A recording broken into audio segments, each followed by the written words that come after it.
আউযুবিল্লাহি মিনাশ শাইতানির রাজিম। আসসালামু আলাইকুম ওয়া রাহমাতুল্লাহ।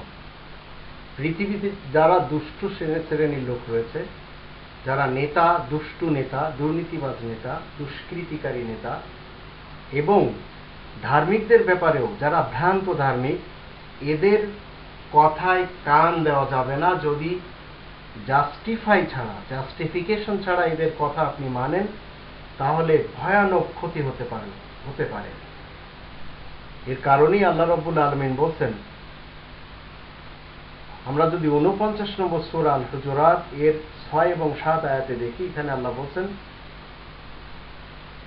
ইয়া আইয়ুহাল্লাযীনা আমানু ইন জাআকুম ফাসিকুম বিনাবাইন ফাতাবায়ানু আন তুসিবু কওমান বিজাহালাতিন ফাতুসবিহু আলা মা ফাআলতুম নাদিমিন ওয়া আলামু আন্না ফীকুম রাসূলাল্লাহ লাউ ইউতিউকুম ফী কাসীরিন মিনাল আমর লাআনিতুম ওয়ালাকিন্নাল্লাহা হাব্বাবা ইলাইকুমুল ঈমান وزينه في قلوبكم وكره إليكم الكفر والفسوق والعصيان أولئك هم الراشدون فضلا من الله ونعمة والله عليم حكيم।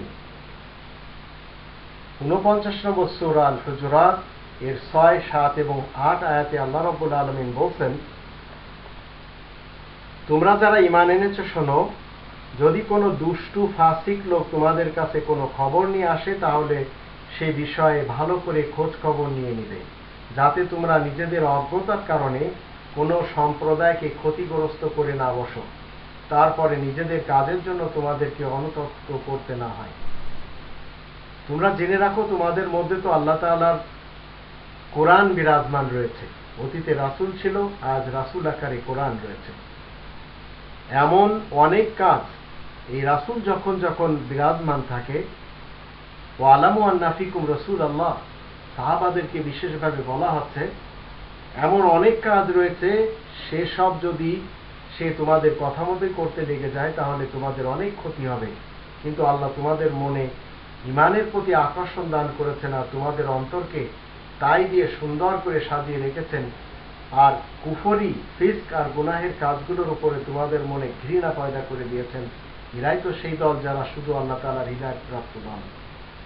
আপনি যদি শুধু হিদায়াত প্রাপ্ত দল যারা তাদের অন্তর্ভুক্ত হতে চান, তাহলে এই কোরআন ব্যতীত অন্য কোনো গ্রন্থের অনুসরণ আপনি করতে পারবেন না।